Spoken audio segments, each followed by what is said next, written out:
खानदेशात यंदा खरीपात सुमारे 6% क्षेत्र नापेर होतं। अनेक शेतकऱ्यांनी जमीन सुपीकतेच्या दृष्टीने क्षेत्र नापेर ठेवले असून त्यात आता कोरडवाहू दादर ज्वारी, कोरडवाहू हरभरा पेरणीला सुरुवात केली आहे। खानदेशात काळ्या कसदार जमिनीत पाण्याचा निचरा कमी होतो। पीक फेरपालट करणे त्यामुळे अनेकदा अशक्य असं असते। तसेच शेणखत व अन्य सेंद्रिय बाबींचा उपयोग होत नसल्याने जमीन सुपीकता टिकवण्यासंबंधी अडचणी येतात। या स्थितीत अनेक शेतकरी क्षेत्र नापेर ठेवतात। नापेर क्षेत्र यंदाही अनेक भागात होतोय। शेतात असलेल्या पिकाची नोंद सातबाऱ्यावर असणे आवश्यक असून त्याकरिता शासनाने ई पीक ऍप तयार केलाय। हे मोबाईल ऍप डाउनलोड करून शेतकऱ्यांना स्वतःच पिकाची माहिती नोंद करायची असते।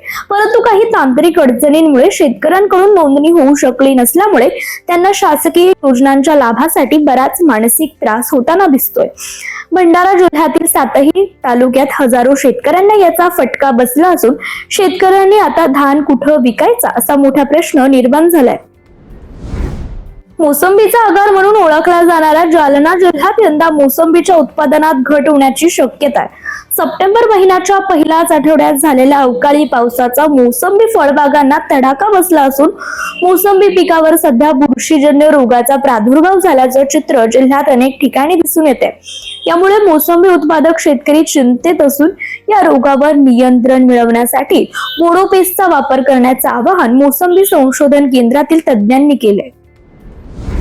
महात्मा ज्योतिबा फुले यांच्या पुण्यतिथी निमित्त बारामती येथील कृषी उत्पन्न बाजार समितीचे जळोची भाजी मार्केटमधील फूल मार्केटचा प्रारंभ बाजार समितीचे सभापती सुनील पवार यांच्या हस्ते नुकताच करण्यात आला। यावेळी बाजार समितीचे संचालक संतोष आटोळे, फळे व भाजीपाला अध्यक्ष सईद बागवान, आडतदार प्रवीण भोईटे, संजय गदाडे, मनोज नेवसे तसेच शेतकरी उपस्थित होते। जळोची भाजी मार्केट सेल हॉल क्रमांक 5 मधील काळा क्रमांक 90 चे आडतदार सोमनाथ झगडे व महेश शिंदे यांनी एकत्र येऊन सर्व प्रकारच्या फुलांची विक्री उघड लिलावाने सुरू केली आहे।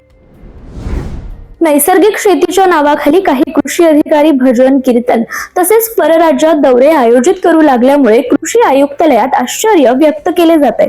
परराज्यात दौरा काढण्यासाठी एका अधिकाऱ्याने परवानगी मागितलेली होती, परंतु दौरा नाकारण्यात आल्याने वैयक्तिक रजा काढून संबंधित अधिकारी दौऱ्यावर गेला असं आयुक्तालयाचं म्हणणं आहे। जिल्ह्यातील बहुतांश भागात रब्बी कांदा लागवड जोरात सुरू आहे। यंदा रोपांचा तुटवडा दिसत असून मजुरांची देखील समस्या ही कायमच आहे। रब्बी पिकांना पाणी देण्याचं काम सुरू असल्याने विजेचा तुटवडा वाढलाय। त्याचाही कांदा लागवड करणाऱ्या शेतकऱ्यांना त्रास सोसावा लागतोय। यंदा कांदा लागवडीसाठी एकरी 10,000 पर्यंत मजुरी द्यावी लागतीये। यंदाच्या खरीपातील कापसाचे बाजारात आगमन झाले। सीसीआय आणि खासगी बाजारात कापसाचा खरेदी विक्रीचा व्यवहार सुरू झाला असून खासगी बाजारात सरासरी 7,287 तर सीसीआय कडून 7,471 रुपये दर मिळू लागलाय। दर बघता शेतकऱ्यांचा सीसीआय ला कापूस विकण्याकडे कल वाढला असून दर दिवशी सरासरी 244 क्विंटलची आवक सीसीआय कडे नोंदवण्यात येते। यानंतरच्या काळात ती वाढेल अशी अपेक्षा देखील आहे। यंदाच्या खरीप हंगामात सर्वसाधारण क्षेत्राच्या तुलनेत 78% क्षेत्रावर पेरणी झाल्याने तूर पिकाची आत्ताची स्थिती ही चांगली आहे। खरीपातील एकूण पिकांपैकी तुरीचं पीक बहुतांश भागात सुस्थितीत असल्याचं दिसतंय। खास करून बागायती तुरीची स्थिती कोरडवाहू पेक्षा अधिक चांगली आहे। पिकासाठी पोषक स्थितीमुळे यंदा तुरीच्या पिकाकडून आशा उंचावल्या जात आहेत।